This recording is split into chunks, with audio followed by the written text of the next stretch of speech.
All right, Kelly Ripa is the queen of morning talk shows, of course, on Live with Kelly and Ryan, and she's a mom and a wife and an amazing family. She's also staying dialed in with her health and fitness routine, and we're talking about all of it today with Kelly. Thank you for being here. Thanks for having me. It's great to see you. Nice. Yeah. I like the way you got that intro. The morning show queen. It's what your people sent us. Jeremy worked that out a lot. Because there was talk about Duchess, Princess. I was like, queen or nothing. Royalty, whatever. We'll work a lot of things in. Yeah. Right. We have so much to talk about. Yeah. Let's start with this, the important stuff. Your show tweeted a video of Ryan Seacrest doing his special skill on your show, touching his nose with his tongue. But we didn't get to see your special skill. So what is your special skill? I pretty much don't have a special skill. I'm skill-free.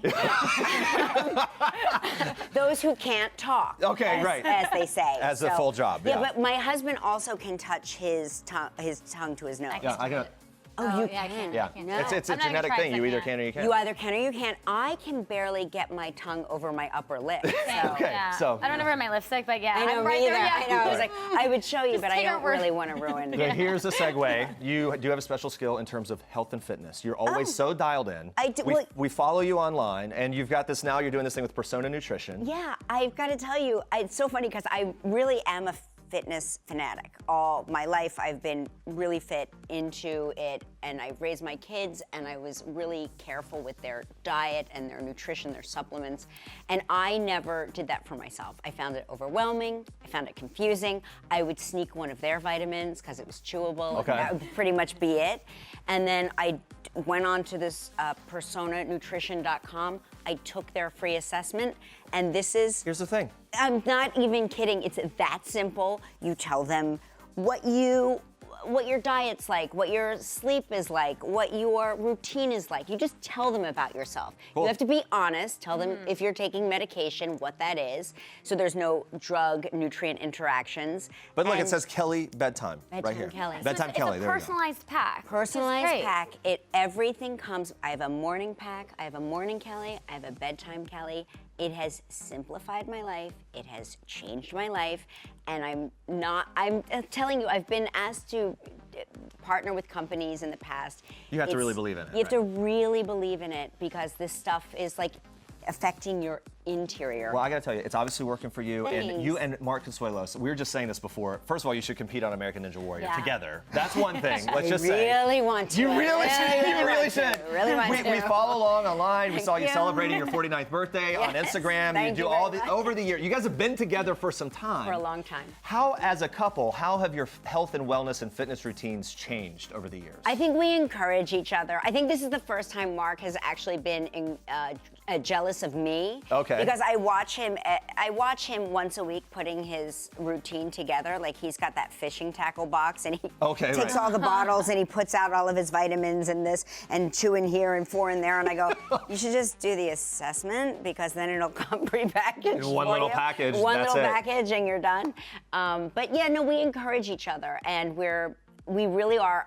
I hate when people say this because it sounds so dumb, but we are best friends and we love each other and we like each other and we've got these beautiful, amazing kids and we feel very fortunate to have found in this great big world with all these people. We're just like 2 kids. He's from Italy. I'm from South Jersey. What are the chances we would find each other? And here it is. Yeah. It works. Yeah. It's so wonderful. Yeah, And speaking of lucky. changes in fitness and health, you revealed on Live last month that you quit drinking, and Ryan kind of implied it was at the time that he joined the show. What were what inspired Ryan you? blames himself. Or Really- takes credit. I don't You know one what's way so or the funny? other. I did one of those crazy, like, sober Septembers, although it was like March. Okay. And I did it for a month, and I felt great. I liked the way I felt. I liked the way I sort of looked. And I was like, I think I'm just gonna stick with it. And that was sort of it. There was no real, I know Ryan likes to blame himself, but for the wine industry having a surplus. Okay. But I really just felt better. Yeah. Let's talk about this. You and Ryan Seacrest developing this ABC pilot, Work Wife, based on this platonic relationship between people that work together. Yeah. Very relatable concept. How's it going? I'm sure you guys know about When we were it. talking about this, it very much is like that, right? Like you Yeah. finish each other's sentences, there's a shorthand. What is the development like and where are you in that? Well, we're in the middle of casting right now, and it's funny. As I was coming here, we're very involved. We are very much part of our production companies, and so we're sort of weighing in on casting as it's happening, and tomorrow the screen tests are happening. Oh, There's wow. like a lot going on. So you're literally like, she's looking at like yes and no as you came over. Yes. How would Ryan be as an actor in the show? Ryan Seacrest is an amazing actor. Yeah? And I'm not kidding. I keep telling him, I'm like, if you want to take a 900% pay cut, you should go into acting. Because he is so good. Yeah. He's so good. Yeah. He could play himself, but he can play other people. He really is he's an observer. I think if you're an observer of people, you're a natural actor. Right. Yeah, I love the concept of the show. What's the most work wife, work husband thing that you two have together? Like you said, we have a telepathy. We don't need to communicate with words. We definitely share each other's thought processes. And he will like do things for me. If I'm traveling and I wind up someplace before him, I can ask him to go into my house. He has a key, of course, and go get my retainer out of my medicine cabinet and bring it to the remote. I love that. I can ask him to do things like that for me. I'm not gonna get you. Like, we're moving toward that, but we're not at retainer level Well, yet.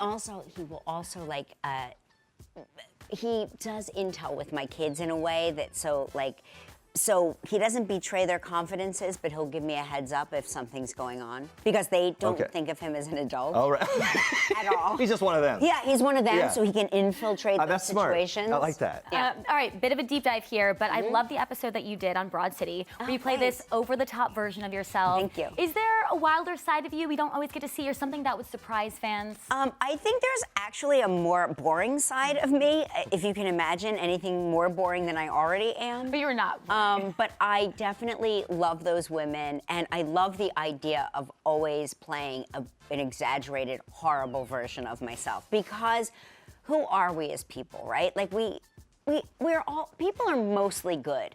And when we're not mostly good, we're forced to be good just by society. Right. Expects us to be good. But what if nobody had any expectations? We would be monsters and savages. We'd be And that's selfish, what right? We'd be self-centered. Yeah, right. And that's what I like about like playing off versions of myself. That's really fun. You mentioned the kids, 3 of them. Joaquin's the only one left, right, in the house. We're looking at colleges with him 16 years old, right? Right now, yeah. What is the plan or the thought of that moment where it's literally just you and Mark again, the empty nest?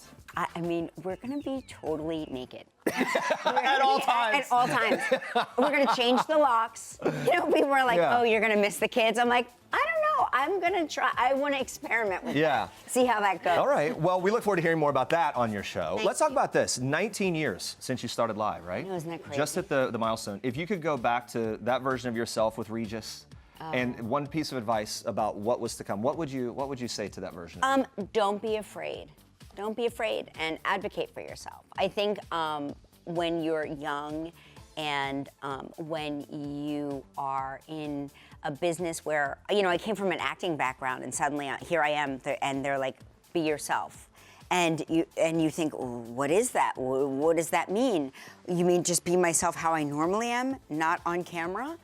Yes, that's what they mean. But I think I was so afraid of making a mistake and so afraid. That's what I would tell myself now looking back, is don't be so afraid and don't be so critical of yourself. We're humans, so of course we want to be critical, but that's the thing that I look back and I regret that I didn't enjoy it more. I love hearing that from you and thinking about the powerhouse that you are, and obviously when you're living life in the spotlight, you learn to deal with navigating that, right? Do you ever feel that way? Do you ever feel like you have any sort of power? I mean, I always feel like even though I have a voice, I don't feel like my voice matters. Yeah. Well, no, that's something that I think people share across industries as well. And then when you put it in the spotlight, it's even more so. And then when you're in the spotlight, you have to handle headlines and storylines regarding yourself. When you read something that maybe misrepresents you, what's your reaction to that? How do you handle it? I just think it's nonsense, and then ultimately I scream into the pillow. Okay, right. You just take the pillow and scream into it. You don't want to scare anybody. But for me, I've read more inaccurate stories than truthful ones. Unfortunately, I think it's the nature of the beast. I think it's what gets headlines and clickbait and all of that stuff that didn't used to be phrases that are phrases now. But you know, tabloid journalism has always been there. I like to call it insta journalism now. Sometimes I write my own tabloid stories inadvertently by just jokingly putting something out there on social media. Right. So, you know, it's like you can be your own best, worst enemy. Yeah, which could be hilarious, right? If Yeah, you're like, well, let's see what they say. Thank you for being here. Yeah, thank you you. so much. I admire you so much, such a trailblazer. So Same. thank you for stopping by. It's mutual. Thank you so much. All right, everyone, make sure to head to personanutrition.com to learn even more about the company and to take their free assessment.